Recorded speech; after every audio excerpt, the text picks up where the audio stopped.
Now from the Weather Tracker TV Storm Studios, this is your weather today.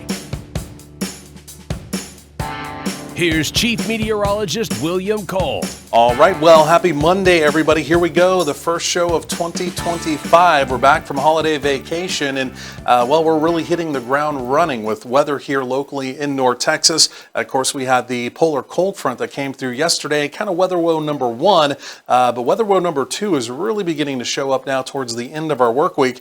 The opportunity of wintry weather, maybe even accumulating snow. What is the latest details on that? We'll be talking about that over the next few minutes. Of course, that updated 12-day coming up momentarily as well. But this would be our Monday.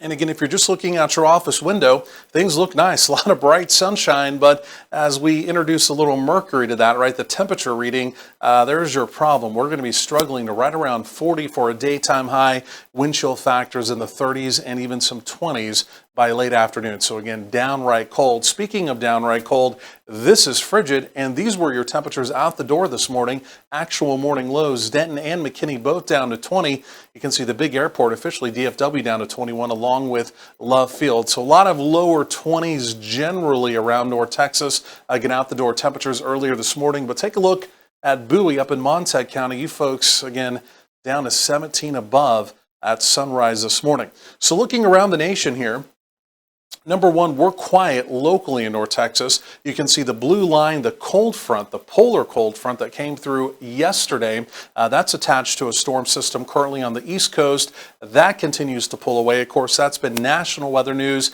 even blizzard conditions well to the north yesterday of North Texas, across parts of Kansas and Missouri.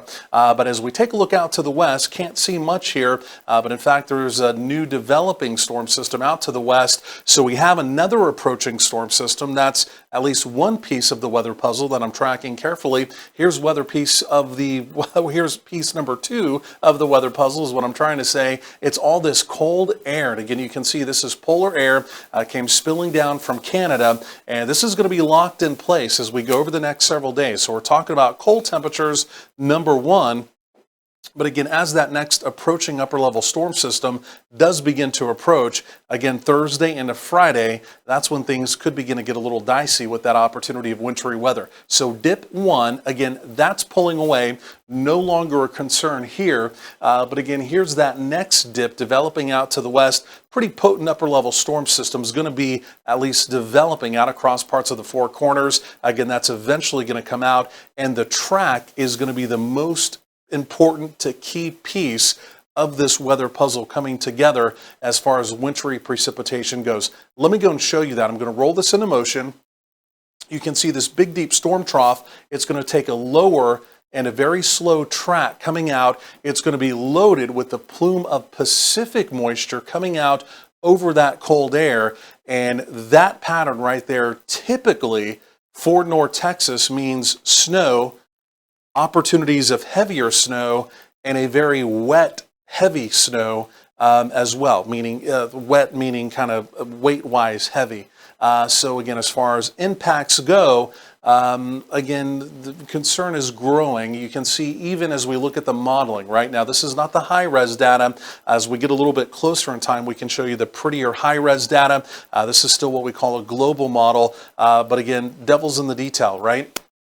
And again, you can see all the blue across most of North Texas, especially from Interstate 20 to the north, snow zone developing there. And then in our far southern counties, Hill, Freestone, maybe Anderson County, could be more of a mixed bag down in that area. But again, from Interstate 20 all the way up towards the Red River, would not be surprised if we don't get a few heavier pockets of snow, 2 to 4 inches on average, but again, local amounts could be even higher.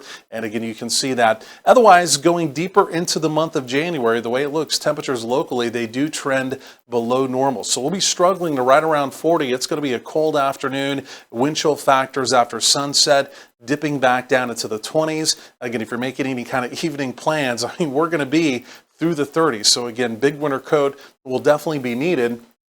And then overnight, we're basically back down into the teens and the 20s, so another bitterly cold start to our Tuesday. We are dry overnight. We're also dry tomorrow, Tuesday, upper 30s for daytime highs. And here comes that opportunity of, again, wintry weather. You can see it especially Thursday night, and then clearing out as we get into Friday. A lot more on all of this coming up.